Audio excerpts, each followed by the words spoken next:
এই রংপুর রংপুর যে কত সুন্দর করে প্রজেক্টরে যে এত সুন্দর করে বোঝানো হলো, কিছু মাথায় ঢুকছে? অবশ্যই ঢুকেছে। এটা আজ থেকে 10 বছর আগে থেকে নেওয়া আছে।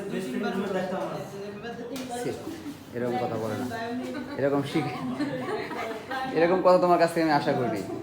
যাই হোক, আমাদের একটা গুরুত্বপূর্ণ এইমাত্র ক্লাস গেছে, তো আলহামদুলিল্লাহ আমরা অনেক কিছু শিখতে পারছি। আমি আসলে সবার শেষে আসছি, আমি ওরকম গোড়া থেকে কিছুই বুঝতে পারিনি, কিন্তু এরা ছিল। আমি একটা হসপিটালে একটা কাজে বাইরে ছিলাম। তো আলহামদুলিল্লাহ এই ধরনের ক্লাসগুলো আমাদের খুবই গুরুত্বপূর্ণ এবং দরকার। তাকে এই সকলে এখানে ভালো থাকুন, সুস্থ থাকুন। সুমাপু কিছু বলবা? অবশ্যই বলবো। জি আপু বলো। আমাদের ফাইসাল ভাইয়া যখন এখানে উপস্থিত হয়েছে, এখন আমার মনে হচ্ছে যে এখানে একটা কনফারেন্স হলো। হ্যাঁ, আমারও ছিল আছে খাওয়া দাওয়াটা আর কি। আর ওনার ওসিলাতে আমরা খাইতে পারছি। এই জন্য ফাইসাল ভাইয়াকে অনেক অনেক ধন্যবাদ। ফাইসাল না Faisal. Nursing incharge, nursing incharge ভাই ঠিক করে ভুল করে